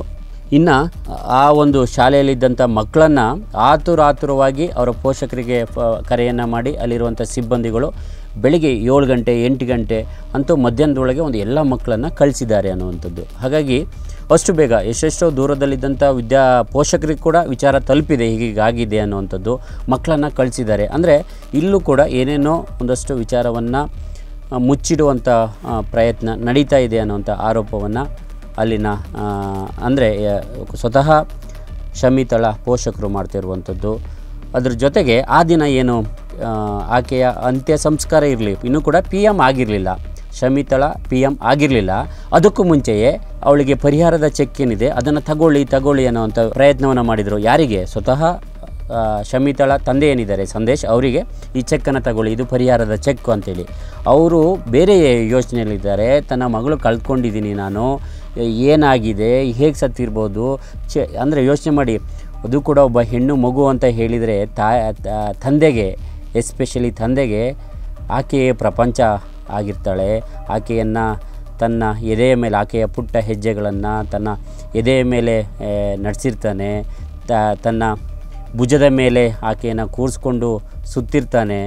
ಇಡೀ ಪ್ರಪಂಚ ಅನ್ನೋದು ಗೊತ್ತಾಗೋದು ಆ ಒಂದು ತಂದೆಯ ಒಂದು ಕೊಟ್ಟಿರುವಂಥ ಸಪೋರ್ಟು, ತಂದೆ ತೋರಿರುವಂಥ ಪ್ರೀತಿ. ತಾಯಿನೂ ಇರ್ತಾರೆ, ಆದರೆ ಒಂದು ಪಟ್ಟು ತಂದೆಗೆ ಹೆಣ್ಣು ಮಕ್ಕಳಿಗೆ ಎಸ್ಪೆಷಲಿ ಹೆಣ್ಮಕ್ಳಿಗೆ ತಂದೆ ಅಂತ ಹೇಳಿದರೆ ಒಂದು ರೀತಿಯಾಗಿ ಇನ್ನಿಲ್ಲದ ಪ್ರೀತಿ ಇರುತ್ತೆ. ಇಂಥ ಒಂದು ತಂದೆಗೆ ಆ ತಂದೆ ಅಷ್ಟೊಂದು ಜರ್ಜರಿತರಾಗಿರಬೇಕಾದ್ರೆ ಸಾವಿನಲ್ಲಿ ಇವರು ಚೆಕ್ಕನ್ನು ಕೊಡಲಿಕ್ಕೆ ಹೋಗ್ತಾರೆ ಅಂತ ಹೇಳಿದರೆ, ಅಂದರೆ ಎಲ್ಲೋ ಒಂದು ಕಡೆ ಇದನ್ನು ಈ ಕ್ಷಣಕ್ಕೆ ಮುಗ್ದೋಗಲಿ, ನಮ್ಮ ರೆಸ್ಪಾನ್ಸಿಬಿಲಿಟಿ ಏನಿದೆ ಅದು ಮುಗ್ದೋಗಲಿ, ಅಥವಾ ಇವರೇನಾದರೂ ಕಾನೂನು ಹೋರಾಟವೇನಾದರೂ ಮಾಡ್ತಾರಾ, ಅಟ್ಲೀಸ್ಟ್ ಈಗ ಚೆಕ್ಕನ್ನು ಕೊಟ್ಟರೆ ಸಮಾಧಾನ ಆಗ್ತಾರೆ ಅನ್ನುವಂಥ ಯೋಚನೆ ಏನಾದರೂ ಇತ್ತಾ? ಈ ರೀತಿಯ ಒಂದಷ್ಟು ವಿಚಾರಗಳು ಕೂಡ ಈಗ ಚರ್ಚೆಗೆ ಬರ್ತಿರುವಂಥದ್ದು. ಅದ್ರ ಜೊತೆಗೆ ಆ ದಿನ ಮಾತ್ರವಲ್ಲ, ಈ ರೀತಿಯೆಲ್ಲ ಏನಾಯಿತು ಈ ವಿಚಾರವನ್ನು ಪಬ್ಲಿಕ್ ಇಂಪ್ಯಾಕ್ಟ್ ಕೂಡ ಎಳೆಯಾಗಿ ಪ್ರಸಾರ ಮಾಡ್ತು, ಸುದ್ದಿಯನ್ನು ಬಿತ್ತರಿಸ್ತು. ನಿಮಗೆ ಗೊತ್ತಿರ್ಬೋದು, ನೀವು ಎಲ್ಲರೂ ಕೂಡ ನೋಡಿದ್ದೀರಿ ಅಂತ ಅಂದ್ಕೊಂಡಿದ್ದೀನಿ. ಆ ಸ್ಪಾಟ್ ಏನಿದೆ, ಆಕೆಯ ಮೃತದೇಹ ಸಿಕ್ಕಿದಂಥ ಸ್ಪಾಟ್ ಬಾತ್ರೂಮ್ ಏನಿದೆ, ಅಲ್ಲೂ ಕೂಡ ಹೋಗಿ ಏನೇನು ಆಗಿತ್ತು ಅನ್ನೋಂಥ ವಿಚಾರವನ್ನು ಕೂಡ ಅಲ್ಲಿಂದನೇ ಕೂಡ ನಾನೇ ಸ್ವತಃ ಹೋಗಿ ವರದಿ ಮಾಡಿದ್ದೆ, ತೋರಿಸಿದ್ದೆ. ಬಾತ್ರೂಮ್ಗಳು 8 ಬಾತ್ರೂಮ್ಗಳು ಹೇಗೆ ಉದ್ದುದ್ದಕ್ಕಿದೆ. ಇವಳ ರೂಮಿಗೆ ಹತ್ತಿರವಾಗಿದ್ದಂಥ ಬಾತ್ರೂಮ್ ಈ ಸೈಡಿಂದ ಫಸ್ಟ್ ಬಾತ್ರೂಮ್, ಅದು ಸುಮಾರು ಒಂದು 10 ಹೆಜ್ಜೆ ಇಟ್ಟರೆ ಸಿಗುತ್ತೆ. ಆದರೆ ಈ ಬಾತ್ರೂಮನ್ನು ಬಿಟ್ಟು ಕೊನೆಯ ಬಾತ್ರೂಮ್ ಇವಳ ಕಡೆಯಿಂದ ನೋಡಿದರೆ, ಇವಳ ರೂಮಿನ ಕಡೆಯಿಂದ ನೋಡಿದರೆ, ಶಮಿತಳ ರೂಮಿನ ಕಡೆಯಿಂದ ನೋಡಿದರೆ, ಎಂಟ್ರಿ ಆಗೋ ಕಡೆಯಿಂದ ನೋಡಿದರೆ ಕೊನೆಯ ಬಾತ್ರೂಮ್, ಅಂದರೆ ಅಮೂಲ್ಯ ಸಾವನ್ನಪ್ಪಿದ್ದಂಥ ಬಾತ್ರೂಮ್ನಲ್ಲೇ ಇವಳ ಮೃತದೇಹ ಸಿಕ್ಕಿದಾದರೂ ಹೇಗೆ, ಈ ಎಲ್ಲ ವಿಚಾರಗಳನ್ನು ಕೂಡ ಒಂದು ರೀತಿಯಾಗಿ ನೀವು ಎಲ್ರಿಗೂ ಕೂಡ ತೋರಿಸುವಂಥ ಪ್ರಯತ್ನವನ್ನು ಮಾಡಿದ್ವಿ. ಮತ್ತು ಆ ದಿನ ಅಷ್ಟೆಲ್ಲ ಘಟನೆ ಆಗಿದೆ. ಅಲ್ಲಿದ್ದಂಥ 190 ಮಕ್ಕಳು ಕೂಡ ಶಾಲೆಯನ್ನು ಬಿಟ್ಟು ಹೋಗಿದ್ದಾರೆ ಅಥವಾ ಕಳಿಸಿದ್ದಾರೆ. ಅಂದರೆ ನಾನು ಈ ಒಂದು ಸುದ್ದಿಯನ್ನು ಜೂನ್ 28ರಂದು ಕೂಡ ಫಾಲೋ ಅಪ್ ಮಾಡ್ತಾಯಿದ್ದೀನಿ, ತೋರಿಸ್ತಾ ಇದ್ದೀನಿ. ಮತ್ತು ಇಷ್ಟೆಲ್ಲ ಒಂದು ರೀತಿಯಾಗಿ ಏನೊಂದು ಅಲ್ಲಿ ಆ ಶಾಲೆಯ ವಿಚಾರಗಳು ಗೊತ್ತಾಯಿತು. ಹಾಗಾಗಿ ನಾನು ಜುಲೈ 2ಕ್ಕೆ ಹೋಗಿದ್ದೆ ಆ ಒಂದು ಶಾಲೆಗೆ. ಆ ಒಂದು ಸಂದರ್ಭದಲ್ಲಿ ಆ ಜುಲೈ 2 ಆದರೂ ಕೂಡ ಅಲ್ಲಿರುವಂಥ MLA ಆ ಶಾಲೆಗೆ ಭೇಟಿಯನ್ನು ನೀಡಿಲ್ಲ. ಅವರ ಮನೆಗೆ, ಶಮಿತಾ ಅವರ ಮನೆಗೆ ಹೋಗಿಲ್ಲ. ಪೋಷಕರಿಗೆ ಸಾಂತ್ವನ ಹೇಳುವಂತಹ ಒಂದು ಸಣ್ಣ ಮಟ್ಟದ ಪ್ರಯತ್ನವನ್ನು ಮಾಡಿಲ್ಲ ಅಂತ ಗೊತ್ತಾದಾಗ ಅಟ್ಲೀಸ್ಟ್ ಒಂದು ಮಾಧ್ಯಮವಾಗಿ MLA ಅವರು ಕೂಡ ಬಂದಿಲ್ಲ. ಅವರ ಒಂದು ಬೇಜವಾಬ್ದಾರಿತನವನ್ನು, ನಿರ್ಲಕ್ಷ್ಯತನವನ್ನು ನಾನು ಪ್ರಶ್ನೆ ಮಾಡಿದ್ದೆ. ಆ ಬಳಿಕ ಅಂದರೆ ಜೂನ್ 2ಕ್ಕೆ ನಾನು ಈ ಒಂದು ವರದಿಯನ್ನು ಕಂಟಿನ್ಯೂಸ್ ಆಗಿ ಬಿತ್ತರಿಸ್ತು. ಯಾಕೆ ಇನ್ನೂ ಕೂಡ ಒಬ್ಬ MLA ಆದಂಥವರು, ಜನನಾಯಕ ಆದಂಥವರು ಇಲ್ಲಿವರೆಗೂ ಕೂಡ ಭೇಟಿ ನೀಡಿಲ್ಲ ಅನ್ನುವಂಥ ಪ್ರಶ್ನೆನ ಮಾಡ್ದು. ಸೊ ಆ ಬಳಿಕ ಅಂದರೆ ಜುಲೈ 3ನೇ ತಾರೀಕು MLA ಆಗಿರುವಂತಹ TD ರಾಜೇಗೌಡರು ಅವರ ಮನೆಗೆ ಹೋಗ್ತಾರೆ. ಮನೆಗೆ ಹೋಗಿ ಒಂದು ಸಾಂತ್ವನ ಹೇಳೋ ನಿಟ್ಟಿನಲ್ಲಿ ಹೋಗ್ತಾರೆ, ಇನ್ನೊಂದು ಪರಿಹಾರ ಕೊಡುವಂಥ ನಿಟ್ಟಿನಲ್ಲೂ ಕೂಡ ಹೋಗ್ತಾರೆ, ಒಳ್ಳೆಯದೇ. ಆದರೆ ಆ ಒಂದು ಸಂದರ್ಭದಲ್ಲಿ ಅವರು ಫಸ್ಟು ಆ ತಂದೆಗೆ ಕೊಡುವಂಥದ್ದು ಒಂದು ಪತ್ರ. ಆ ಪತ್ರದಲ್ಲಿ ನನ್ನ ಮಗಳು ಆತ್ಮಹತ್ಯೆಯನ್ನು ಮಾಡ್ಕೊಂಡಿದ್ದಾಳೆ, ಹೀಗೆ ಘಟನೆ ಆಗಿದೆ, ನನಗೆ ಈ ವಿಚಾರ ಗೊತ್ತಿದೆ, ಹೀಗೆ ಇತ್ಯಾದಿಗಳು ಇರುವಂಥ ವಿಚಾರವನ್ನು ಆ ಪತ್ರಕ್ಕೆ ಸಹಿ ಹಾಕಿ ಚೆಕ್ಕನ್ನು ಕೊಡ್ತೀನಿ ಅನ್ನೋಂಥ ವಿಚಾರವನ್ನು ಹೇಳ್ತಾರೆ. ಯೋಚನೆ ಮಾಡಿ, ಆ ತಂದೆ ಈಗ ಆಲ್ರೆಡಿ ಎಷ್ಟು ನೋವಿನಲ್ಲಿ ಇದ್ದಾರೆ ಅನ್ನೋದು ಎಲ್ರಿಗೂ ಕೂಡ ಗೊತ್ತಿದೆ. ಆ ಮಗಳನ್ನು ಕಳೆದುಕೊಡುವಂಥ ನಷ್ಟ, ಆ ನೆನಪುಗಳು, ಆಕೆಯನ್ನು ಬೆಳೆಸಿದ್ದು ಚಿಕ್ಕ ಮಗುವಿನಿಂದ 9ನೇ ತರಗತಿ ಅಂದರೆ ಎಷ್ಟು ವರ್ಷ, 14-15 ವರ್ಷ ಆಕೆಯನ್ನು ಬೆಳೆಸಿದ ರೀತಿ ಎಲ್ಲವೂ ಕೂಡ ಒಂದು ಕ್ಷಣ ಕಣ್ಣೆದುರುಗಡೆ ಬಂದು ಹೋದರೆ ಆ ತಂದೆಗೆ ಏನು ಅನಿಸ್ಬೇಡ, ನೀವೇ ಯೋಚನೆ ಮಾಡಿ. ಹೀಗಿರುವಂಥ ಸಂದರ್ಭದಲ್ಲಿ ನನ್ನ ಮಗಳು ಆಲ್ರೆಡಿ ಒಂದಷ್ಟು ಇನ್ನೂ ಕೂಡ ತನಿಖೆ ಪೂರ್ಣ ಆಗಿಲ್ಲ. ಅದು ಯಾರೇ ನೋಡಿದರೂ ಕೂಡ ಅವಳ ಮೃತದೇಹವನ್ನು ಸಿಕ್ಕಿದ ಸ್ಥಿತಿಯನ್ನು ಯಾರೇ ನೋಡಿದರೂ ಕೂಡ ಖಂಡಿತವಾಗಿ ಹೇಳ್ತಾರೆ ಇದು ಆತ್ಮಹತ್ಯೆ ಅಲ್ಲ ಅನ್ನುವಂಥದ್ದು. ಇಂಥ ಸಂದರ್ಭದಲ್ಲಿ ಈ ಆತ್ಮಹತ್ಯೆ ಅನ್ನುವಂಥ ಪತ್ರಕ್ಕೆ ನೀವು ಸಹಿ ಮಾಡಿ ಅಂತ ಹೇಳಿದರೆ ಯಾವ ತಂದೆ ಆದರೂ ಕೂಡ ಸಹಿಸಿಕೊಳ್ಳಲಿಕ್ಕೆ ಸಾಧ್ಯನಾ? ಖಂಡಿತವಾಗಿಯೂ ಕೂಡ ಇಲ್ಲ. ಹಾಗಾಗಿ ಆ ತಂದೆ ಯಾರಿಗೋ MLA ಮೇಲೆ ಇರುವಂಥ ಸಿಟ್ಟಿನಿಂದ ಆಗಲಿ ಅಥವಾ ಇನ್ಯಾರೋ ಮೇಲೆ ಇರೋ ಕೋಪದಿಂದ ಆಗಲಿ ಅಲ್ಲ, ನನ್ನ ಮಗಳನ್ನು ಎಲ್ಲರೂ ಸೇರಿ ಕಿತ್ಕೊಂಡಿದ್ದಾರೆ, ಈ ರೀತಿಯಾಗಿ ನನ್ನಿಂದ ಶಾಶ್ವತವಾಗಿ ದೂರ ಮಾಡಿದ್ದಾರೆ. ಇಂಥ ಸಂದರ್ಭದಲ್ಲಿ ನನಗೆ ಒಂದು ಒಳ್ಳೆ ತನಿಖೆ ನಡೆಸುವಂಥ ಕೊಡಿ ಅಂತ ಹೇಳ್ತಿದ್ದೀನಿ. ಇನ್ನೂ ಕೂಡ ತನಿಖೆ ಆಗಿಲ್ಲ, ಇವರು ಆತ್ಮಹತ್ಯೆ ಪತ್ರಕ್ಕೆ ಸಹಿ ಹಾಕಿ ಅಂತ ಹೇಳ್ತಾರಲ್ಲ ಅಂದ್ಕೊಂಡು ಆಕ್ರೋಶದಿಂದ ಕೆಂಡಮಂಡಲವಾಗಿ ಏನು MLA ಅವರು ಚೆಕ್ಕನ್ನು ಅವರ ಕೈಗೆ ಇಡ್ತಾರೆ, ಅವರ ಮುಖದ ಮೇಲೆ ಎಸಿತಾರೆ. ಬೇಕಾಗಿಲ್ಲ ನಿಮ್ಮ ಚೆಕ್ಕು, ನನಗೆ ಒಂದು ಚೂರು ಅಲ್ಪ ಸ್ವಲ್ಪ ಜಮೀನಿದೆ, ಅದನ್ನು ಮಾರಿ ನಿಮಗೆ ಕೊಡ್ತೇನೆ, ನನ್ನ ಮಗಳನ್ನು ನನಗೆ ವಾಪಸ್ ತಂದುಕೊಡಿ ಅನ್ನುವಂಥ ಭಿನ್ನಹವನ್ನು ವಿನಂತಿಯನ್ನು ಮಾಡ್ಕೊಳ್ತಾರೆ. ಯೋಚನೆ ಮಾಡಿ, ಯಾರಿಗಾದರೂ ಕೂಡ ಅದು ಸಹಜವಾಗಿ ಅನಿಸೋದೆ. ಆ ರೀತಿಯಾದಂಥ ಒಂದು ವಿಚಾರ ಕೂಡ ಮೊನ್ನೆ ಆಯಿತು. ಸೊ ಆ ಬಳಿಕ ಅಟ್ಲೀಸ್ಟ್ ಅಲ್ಲಿರುವಂಥ ಒಂದಷ್ಟು ಜನರಿಗೆ ಅಲ್ಲಿ ಏನಾಗಿದೆಯೋ ಗೊತ್ತಿಲ್ಲ, ಅಥವಾ ಮೊರಾರ್ಜಿ ಶಾಲೆಯ ಮೇಲೆ ಈಗ ಎಲ್ಲರೂ ಕೂಡ ಬಟ್ಟನ್ನು ತೋರ್ತಿರುವಂಥದ್ದು. ಇಷ್ಟನ್ನೆಲ್ಲ ನೋಡಿದಾಗ ಖಂಡಿತ ಅಲ್ಲೇ ಏನು ಆಗಿರ್ಬೋದು ಅನ್ನೋಂಥ ವಿಚಾರಗಳು ಸಿಕ್ಕಿದೆ. ಹೀಗಿರಬೇಕಾದ್ರೆ ಅಲ್ಲಿರುವಂಥ MLA ಅವರು ಒಂದು ತನಿಖೆಯನ್ನು ಮಾಡಿಸ್ಬೇಕಾಗಿತ್ತು. ಅಟ್ಲೀಸ್ಟ್ ಓಕೆ, ಅವ್ರು ಬರೋದು ಲೇಟ್ ಆಯಿತು, ನಿರ್ಲಕ್ಷ್ಯವನ್ನು ಮಾಡಿದರು, ಅದು ಒಂದು ಕಡೆಗೆ. ಅಟ್ಲೀಸ್ಟ್ ಇಲ್ಲ, ಈ ಸಾವಿಗೆ ನಾನು ನ್ಯಾಯವನ್ನು ಕೊಡಿಸ್ತೇನೆ, ತನಿಖೆಯನ್ನು ಮಾಡಿಸ್ತೇನೆ ಅನ್ನೋಂಥ ಇನಿಷಿಯೇಟಿವ್ ಅನ್ನು ತಗೋಬೇಕಾಗಿತ್ತು, ಮುಂದಾಳತ್ವವನ್ನು ತೆಗೆದುಕೊಳ್ಬೇಕಾಗಿತ್ತು. ಆದರೆ ಈ ರೀತಿಯಾಗಿ ಮಾಡಿದ್ದು ಕೂಡ ನಿಜಕ್ಕೂ ಕೂಡ ಅವರ ಕುಟುಂಬಕ್ಕೆ, ಆ ತಂದೆಗೆ ಮತ್ತಷ್ಟು ಘಾಸಿ ಮಾಡಿದೆ. ಹಾಗಾಗಿ ಅವರು ತುಂಬ ಈ ಕ್ಷಣಕ್ಕೂ ಕೂಡ ನೋವಲ್ಲಿ ಇರುವಂಥದ್ದು. ಸೊ ಹಾಗಾಗಿ ಆ ಚೆಕ್ನ ವಾಪಸ್ಸನ್ನು ಮಾಡಿದ್ದಾರೆ, ಆ ಚೆಕ್ಕನ್ನು ತಗೊಂಡಿಲ್ಲ. ಯೋಚನೆ ಮಾಡಿ, ಎಷ್ಟೋ ಜನ ಕಡೆ ಈ ರೀತಿಯೆಲ್ಲ ಆಗುತ್ತೆ. ಎಷ್ಟೋ ತಂದೆ ತಾಯಿಯಂದಿರು ಅಥವಾ ಯಾವುದೋ ಕುಟುಂಬದವರು ಎಸ್ ಅಂದರೆ ಆಗಿದ್ದಾಯಿತು ಅಂತ, ಅಥವಾ ಅವ್ರು ಚೆಕ್ ತಗೊಳ್ಳೋದು ತಪ್ಪು ಅಂತ ನಾನು ಹೇಳ್ತಿಲ್ಲ, ಆದರೆ ಆಗಿದ್ದಾಯಿತು ಸರಿ ಅಂಥೇಳಿ ಆ ಚೆಕ್ಕನ್ನು ಸ್ವೀಕರಿಸ್ತಾರೆ. ಆದರೆ ಈ ತಂದೆಗೆ ಗೊತ್ತಿದೆ ತಾನು ತನ್ನ ಪ್ರಪಂಚವನ್ನೇ ಕಳ್ಕೊಂಡಿದ್ದೀನಿ ಅಂಥೇಳಿ. ನಮ್ಮ ಜೊತೆ ಮಾತಾಡಬೇಕಾದ್ರೆ ಹೇಳಿದರು, ಆಕೆ ಸತ್ತಿಲ್ಲ, ನಾನೇ ಸ್ವತಃ ಸತ್ತು ಹೋಗಿದ್ದೀನಿ ಅನ್ನುವಂಥ ವಿಚಾರವನ್ನು ಹೇಳಿದರು. ಆ ಥರದ ನೋವನ್ನು, ಆ ಥರದ ದುಃಖವನ್ನು ಅವರು ಅನುಭವಿಸ್ತಾ ಇದ್ದಾರೆ. ಆದರೆ ಮಾತಾಡಬೇಕಾದ್ರೆ, ನಮ್ಮ ಜೊತೆನೂ ಕೂಡ ಮಾತಾಡಬೇಕಾದ್ರೆ ಎಷ್ಟು ಧೈರ್ಯದಿಂದ ಮಾತಾಡಿದರು ಅಂತ ಹೇಳಿದರೆ, ಅವರು ದುಃಖವನ್ನು ಹೊರಗಡೆ ತೋರಿಸ್ಕೊಳ್ಳೋದಿಲ್ಲ. ಅವರ ಸಂದೇಶ್ ಅವರ ಅಮ್ಮ ಹೇಳ್ತಾಯಿದ್ರು ನನ್ನ ಜೊತೆ, ಇಲ್ಲ ಅವನು ಒಬ್ಬನೇ ಹೋಗ್ತಾನೆ, ಸಪ್ರೇಟಾಗಿ ಹೋಗಿ ಕಿರ್ಚ್ಕೊಂಡು ಅಳ್ತಾನೆ, ದುಃಖಿಸ್ತಾನೆ, ನೋಡೋಕ್ಕೆ ಆಗ್ತಾ ಇಲ್ಲ ಅಂಥೇಳಿ ಅಷ್ಟು ಒಂದು ದುಃಖವನ್ನು ಹೊರಗಡೆ ಹಾಕುವಂಥ ಕೆಲಸವನ್ನು ಮಾಡ್ತಿದ್ದಾರೆ. ಆದರೆ ಎಲ್ಲರ ಎದುರುಗಡೆ ತೋರಿಸ್ಕೊಳ್ತಿಲ್ಲ. ಹೀಗಿರುವಂಥ ತಂದೆಗೆ ಈ ರೀತಿಯಾದಂಥ ಸರಿಯಾಗಿ ತನಿಖೆ ಆಗ್ತಿಲ್ಲ ಅನ್ನೋಂಥ ವಿಚಾರ ಮತ್ತಷ್ಟು ಘಾಸಿಯಾಗಿ ಮಾಡ್ತಾ ಇರುವಂಥದ್ದು.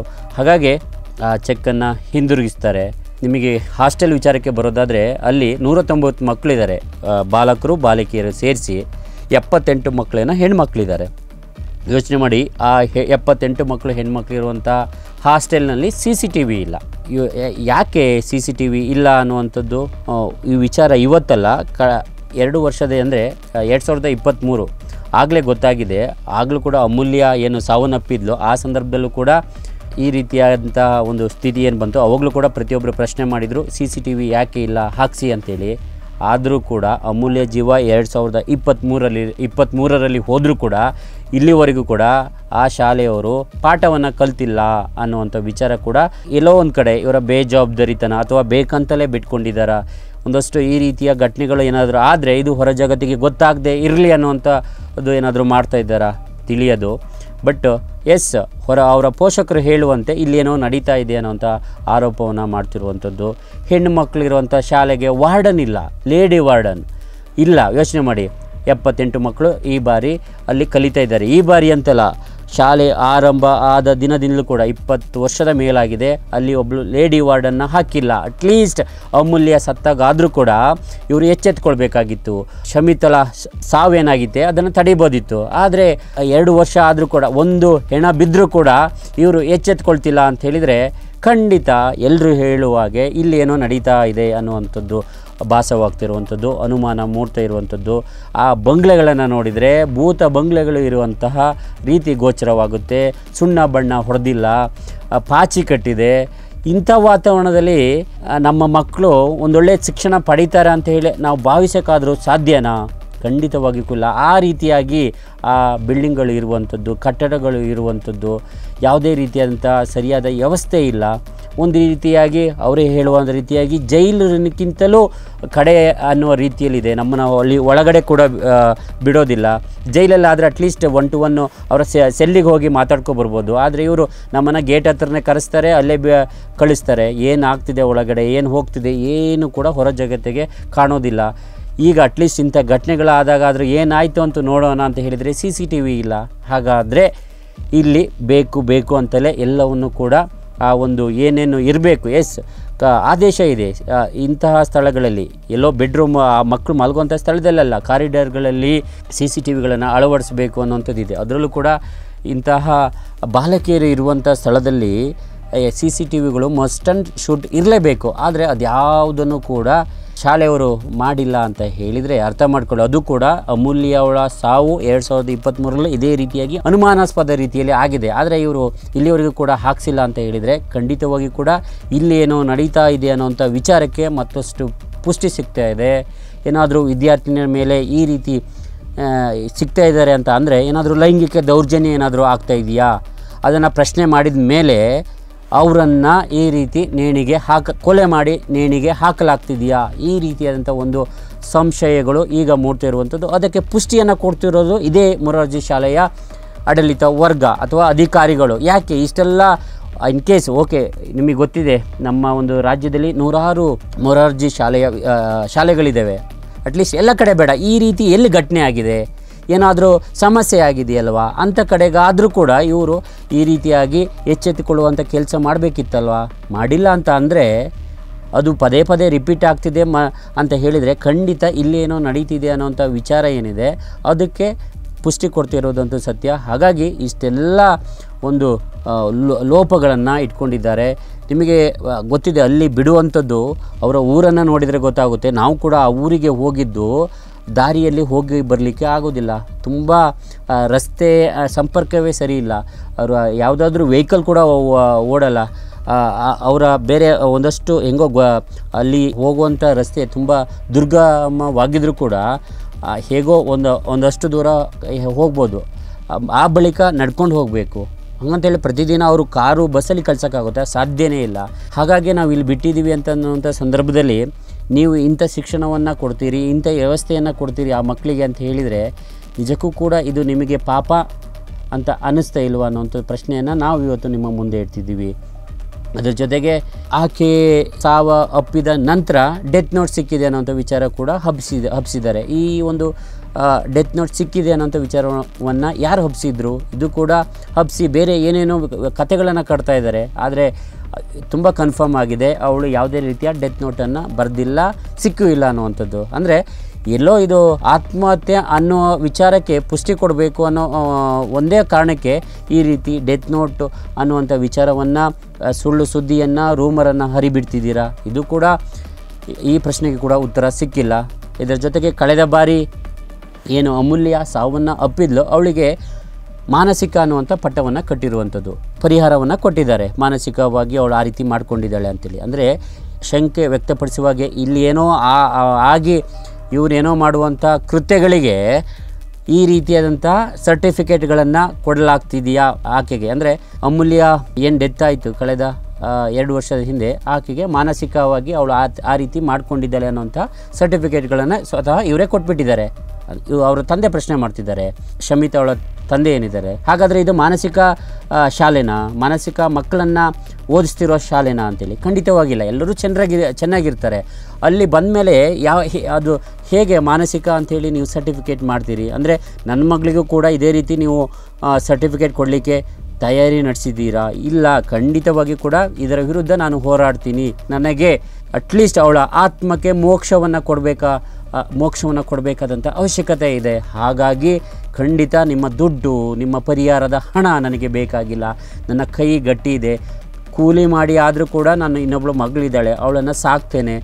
ನನ್ನ ಮಗಳ ಸಾವಿಗೆ ಹಣದಲ್ಲಿ ಬೆಲೆಯನ್ನು ಕಟ್ಟಲಿಕ್ಕೆ ಬರಬೇಡಿ ಅನ್ನೋವಂಥ ಕಠೋರವಾದಂಥ ಮಾತನ್ನು ಹೇಳಿರುವಂಥದ್ದು. ನನಗೆ ಬೇಕಾಗಿರುವಂಥದ್ದು ಒಂದು ಒಳ್ಳೆಯ ತನಿಖೆ ಬೇಕು, ಅದಕ್ಕೆ ಆದೇಶ ಮಾಡಿ ಅನ್ನುವಂಥ ವಿಚಾರವನ್ನು ಅವರು ಇಡ್ತಾ ಇರುವಂಥದ್ದು. ಸೊ ಕೊನೆಯದಾಗಿ ಇಲ್ಲಿ ಕಂಡು ಬರ್ತಿರೋದಷ್ಟೇ, ಅಲ್ಲಿ ಈ ಎಲ್ಲ ಒಂದಷ್ಟು ವಿಚಾರಗಳನ್ನು ನೋಡಿದಾಗ ಅಲ್ಲಿ ಏನೋ ಆಗ್ತಾ ಇದೆ ಅನ್ನುವಂಥದ್ದು. ಅಲ್ಲಿ ಅಟ್ಲೀಸ್ಟ್ ಅಲ್ಲಿರುವಂಥ ಎಲ್ಲರೂ ಕೂಡ ಮಿಂಗಲ್ ಆಗಿದ್ದಾರೆ ಅಥವಾ ಎಲ್ಲರೂ ಸೇರ್ಕೊಂಡು ಮಾಡಿದ್ದಾರೆ? ಖಂಡಿತವಾಗಿ ಇಲ್ಲ, ಯಾರೋ ಏನೋ ಮಾಡ್ತಿರಬಹುದು. ಹಾಗಾಗಿ ಅದನ್ನು ಆ ನೇತೃತ್ವವನ್ನು ಬೇರೆ ಯಾರೋ ಅಲ್ಲ, ಸ್ವತಃ ಮೊರಾರ್ಜಿ ಶಾಲೆಯ ಪ್ರಿನ್ಸಿಪಾಲ್ ಏನಿದ್ದಾರೆ ಅವರೇ ನಿಂತ್ಕೊಂಡು ಇನಿಷಿಯೇಟಿವ್ ತಗೊಂಡು ಒಂದು ಒಳ್ಳೆ ತನಿಖೆ ಆಗಬೇಕು, ನಮಗೆ ಬಂದಿರುವಂತಹ ಒಂದು ಈ ಹಣೆಪಟ್ಟಿ ಏನಿದೆ, ಇಲ್ಲಿ ಮಕ್ಕಳು ಈ ರೀತಿಯಾಗಿ ಸಾಯ್ತಿದ್ದಾರೆ ಅಂತೇಳಿ ಇದಕ್ಕೆ ಒಂದು ಫುಲ್ ಸ್ಟಾಪ್ ಬಿಡಬೇಕು. ಯಾರಾದರೂ ಸರಿ ನಮ್ಮೊಳಗೆ ಅಲ್ಲಿ ಯಾರಾದರೂ ಅಂಥ ಕೃತ್ಯದಲ್ಲಿ ತೊಡಗಿದರೆ ಅಂಥವರನ್ನು ಹಿಡೆಮುರಿ ಕಟ್ಟಬೇಕು ಅನ್ನುವಂಥ ವಿಚಾರವನ್ನು ಸ್ವತಃ ಅಲ್ಲಿನ ಪ್ರಿನ್ಸಿಪಲ್, ಅವ್ರ ಹೆಸರು ರಜನಿ ಅಂತ ಅನಿಸುತ್ತೆ, ನಾನು ಕೂಡ ಅವ್ರನ್ನ ಮಾತನಾಡಿಸ್ಬೇಕು ಅಂತೇಳಿ ಕಾಲನ್ನು ಮಾಡಿದೆ, ಸ್ವಲ್ಪ ಬ್ಯುಸಿಯಾಗಿದ್ದೀನಿ ಅಂತ ಹೇಳಿದರು. ಹಾಗಾಗಿ ಅವರನ್ನು ಕೂಡ ಮಾತನಾಡಿಸುವಂಥ ಪ್ರಯತ್ನವನ್ನು ನಾನು ಮಾಡಿದ್ದೀನಿ. ನನಗೆ ಅವ್ರನ್ನ ಮಾತನಾಡಿಸ್ಬೇಕು ಅನ್ನುವಂಥದ್ದು ಏನೂ ಇಲ್ಲ, ಆದರೆ ಅಟ್ಲೀಸ್ಟ್ ಅಲ್ಲಿ ಆಗಿರುವಂಥ ಸಾವಿಗೆ ನ್ಯಾಯವನ್ನು ಕೊಡಿಸ್ಬೇಕು. ಆ ತನಿಖೆ ಒಂದು ಒಳ್ಳೆ ತನಿಖೆ ಆಗಬೇಕು. ಖಂಡಿತ ಇವೆಲ್ಲ ವಿಚಾರಗಳನ್ನು ನೋಡಿದಂಥ ಸಂದರ್ಭದಲ್ಲಿ ಬಹಳಷ್ಟು ಅನುಮಾನಗಳು ಕಾಡ್ತಾ ಇದೆ.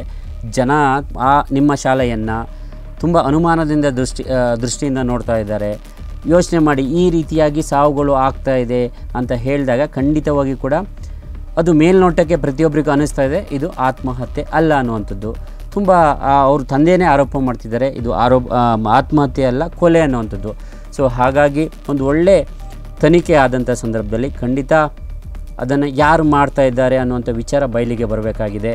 ಕಳೆದ 2 ವರ್ಷದ ಹಿಂದೆ ಸತ್ತಂತಹ ಅಮೂಲ್ಯ, ಮೊನ್ನೆ ಸತ್ತಂತಹ ಶಮಿತಾ ಏನಿದ್ದಾರೆ ಅವರ ಆತ್ಮಕ್ಕೆ ಅಟ್ಲೀಸ್ಟ್ ಒಂದು ಸದ್ಗತಿಯಾದರೂ ಸಿಗುತ್ತೆ, ಮೋಕ್ಷವಾದರೂ ಸಿಗುತ್ತೆ. ಇಲ್ಲದೇ ಇದ್ದರೆ ಖಂಡಿತ ಎಲ್ಲರ ಕಣ್ಣೀರು ಇರ್ಬೋದು, ಅವರ ಒಂದು ಶಾಪ ಇರ್ಬೋದು, ಅವರ ದುಃಖ ಇರ್ಬೋದು, ಯಾರನ್ನು ಕೂಡ ಒಂದು ವೇಳೆ ಯಾರಾದರೂ ರಕ್ಷಣೆ ಮಾಡಲಿಕ್ಕೆ ಹೊರಟ್ರೆ ಖಂಡಿತ ಅದನ್ನು ಅನುಭವಿಸಬೇಕಾಗುತ್ತೆ. ಯಾಕಂತ ಹೇಳಿದರೆ ಕರ್ಮ ಅನ್ನುವಂಥದ್ದು ಯಾರನ್ನು ಕೂಡ ಬಿಡೋದಿಲ್ಲ. ಹಾಗಾಗಿ ಈ ವಿಚಾರದಲ್ಲಿ ಪಬ್ಲಿಕ್ ಇಂಪ್ಯಾಕ್ಟ್ ಕೂಡ ಅಲ್ಲಿನ MLA ಆಗಿರುವಂಥ TD ರಾಜೇಗೌಡರಲ್ಲಿ ನೀವು ನಿಮ್ಮ ಬೇಜವಾಬ್ದಾರಿತನ ಏನಿತ್ತು ಅದನ್ನು ನಾವು ಪ್ರಶ್ನೆ ಮಾಡೋದು ಅಟ್ಲೀಸ್ಟ್ ಅಲ್ಲಿಗೆ ಮುಗೀತು. ಈಗ ಬಂದಿದ್ದೀರಿ, ಹೋಗಿದ್ದೀರಿ, ಇನ್ನಾದರೂ ಕೂಡ ಒಂದು ಒಳ್ಳೆ ತನಿಖೆಗೆ ಆದೇಶ ಮಾಡಿ ಮಕ್ಕಳ ಸಾವಿಗೆ ನ್ಯಾಯ ಕೊಡಿಸೋಕ್ಕೆ ನೀವು ಕಟಿಬದ್ಧರಾಗಿ ನಿಂತ್ಕೊಳ್ಳಿ. ಅಟ್ಲೀಸ್ಟ್ ಆಗಲಾದರೂ ಕೂಡ ನಿಮ್ಮ ಆತ್ಮಸಾಕ್ಷಿಗೆ ತಕ್ಕಂತೆ ನೀವು ಕೆಲಸ ಮಾಡಿದರೆ ಅಟ್ಲೀಸ್ಟ್ ಹೀಗಾದರೂ ನಮ್ಮ ಶಾಸಕರು ಏನಿದ್ದಾರೆ ಒಳ್ಳೆ ಕೆಲಸ ಮಾಡಿದರು ಅಂಥೇಳಿ ಪ್ರತಿಯೊಬ್ಬರು ಹೇಳ್ತಾರೆ.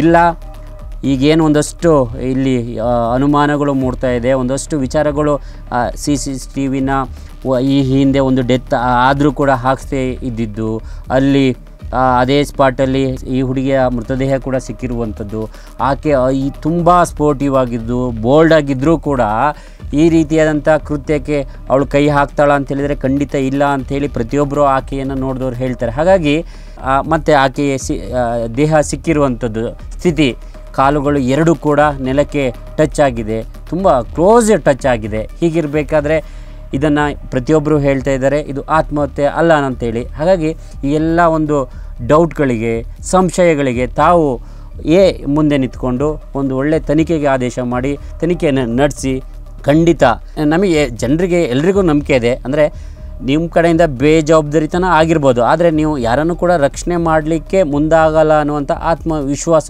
ಇದೆ. ಅದನ್ನು ಉಳಿಸ್ಕೊಳ್ಳಿ, ಆ ಭರವಸೆಯನ್ನು ಉಳಿಸ್ಕೊಳ್ಳಿ. ಯಾರು ಈ ಕೃತ್ಯದಲ್ಲಿ ಏನಾದರೂ ಭಾಗಿಯಾಗಿದ್ದರೆ ಅವರಿಗೆ ತಕ್ಕ ಶಿಕ್ಷೆ ಆಗುವಂತೆ ಮಾಡಿ. ಹೀಗೇನಾದರೂ ಆದರೆ ಖಂಡಿತ ನಿಮ್ಮ ಬಗ್ಗೆಯೂ ಕೂಡ ಗೌರವ ಹೆಚ್ಚುತ್ತೆ. ಇಲ್ಲ ಅಂತ ಹೇಳಿದರೆ ಅಲ್ಲಿ ಏನು ನಡೀತಾ ಇದೆ ಅವ್ರ ಜೊತೆಗೆ ನೀವು ಕೂಡ ಏನಾದರೂ ಸೇರಿಕೊಂಡ್ರಾ ಅನ್ನುವಂಥ ಅನುಮಾನ ಜನರಲ್ಲಿ ಮೂಡುತ್ತೆ. ಖಂಡಿತವಾಗಿ ಕೂಡ ಅದಕ್ಕೆ ಆಸ್ಪದವನ್ನು ಕೊಡದಿರಿ ಅನ್ನುವಂಥ ವಿನಂತಿಯನ್ನು ನಾವು ಮಾಡ್ಕೊಳ್ತಿದ್ದೀವಿ.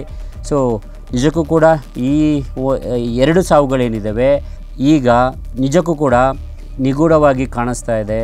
ಇಲ್ಲ ಇಲ್ಲಿ ಏನೋ ಆಗ್ತಾ ಇದೆ ಅನ್ನುವಂಥದ್ದು ಜನರಿಗೆ, ಬಹುತೇಕರಿಗೆ ಇಲ್ಲಿ ಒಂದು ರೀತಿಯಾಗಿ ಸ್ಪಷ್ಟವಾಗಿ ಕಾಣಸಿಗ್ತಿರುವಂಥದ್ದು. ಆ ಕುಟುಂಬ ಏನಿದೆ ಈಗ ಶಮಿತಳನ್ನು ಕಳೆದುಕೊಂಡ ಕುಟುಂಬ ಏನಿದೆ ಕಣ್ಣೀರಲ್ಲಿ ಕೈ ತೊಳಿತಾ ಇದೆ. ಅಟ್ಲೀಸ್ಟ್ ಅವರುಗಳಿಗೆ ನ್ಯಾಯವನ್ನು ಕೊಡಿಸುವಂಥ ಕೆಲಸವನ್ನು ಮಾಡಿ, ಶಮಿತಳಿಗೆ ಅವಳ ಆತ್ಮಕ್ಕೆ ಮೋಕ್ಷವನ್ನು ಕೊಡುವ ಕೆಲಸವನ್ನು ಮಾಡಿ ಅನ್ನುವಂಥ ವಿಚಾರವನ್ನು ಮನವಿಯನ್ನು ಪಬ್ಲಿಕ್ ಇಂಪ್ಯಾಕ್ಟ್ ಮಾಡ್ಕೊಳ್ತಿದೆ. ಆಕೆಯ ಸಾವಿಗೆ ಯಾರು ಕಾರಣ ಆಗಿದ್ದಾರೆ ಅವರಿಗೆ ಶಿಕ್ಷೆ ಆಗಲಿ, ಆ ಆತ್ಮಕ್ಕೆ ಸದ್ಗತಿ ಸಿಗಲಿ ಅನ್ನುವಂಥ ಆಶಯ ಪಬ್ಲಿಕ್ ಇಂಪ್ಯಾಕ್ಟ್ ಆಗಿದೆ. ಹಾಗಾಗಿ ಖಂಡಿತ ಸಂಬಂಧಪಟ್ಟವರು ಇದ್ರ ಬಗ್ಗೆ ನೀವು ಮುಂದುವರಿತೀರಿ ಅನ್ನುವಂಥ ಒಂದು ಭರವಸೆ, ವಿಶ್ವಾಸ ನಮಗೂ ಕೂಡ ಇರುವಂಥದ್ದು. Justice for Shamita.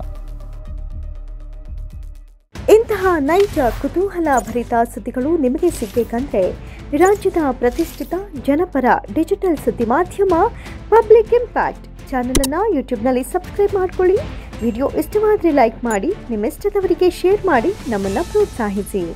ಹಾಗೆಯೇ ಫೇಸ್ಬುಕ್ನಲ್ಲಿ ಪಬ್ಲಿಕ್ ಇಂಪ್ಯಾಕ್ಟ್ ಫಾಲೋ ಮಾಡೋದನ್ನು, ಇನ್ಸ್ಟಾದಲ್ಲಿ ಜೊತೆಯಾಗೋದನ್ನು ಮಿಸ್ ಮಾಡಬೇಡಿ. ಜಾಹೀರಾತು ಹಾಗೂ ಬಿಸ್ನೆಸ್ ಪ್ರಮೋಷನ್ಗಾಗಿ ಸಂಪರ್ಕಿಸಿ 9606037450 ಅಥವಾ 9353224116. ಇದು ಪಬ್ಲಿಕ್ ಇಂಪ್ಯಾಕ್ಟ್, ಜನಶಕ್ತಿಯೇ ನಿರ್ಣಾಯಕ.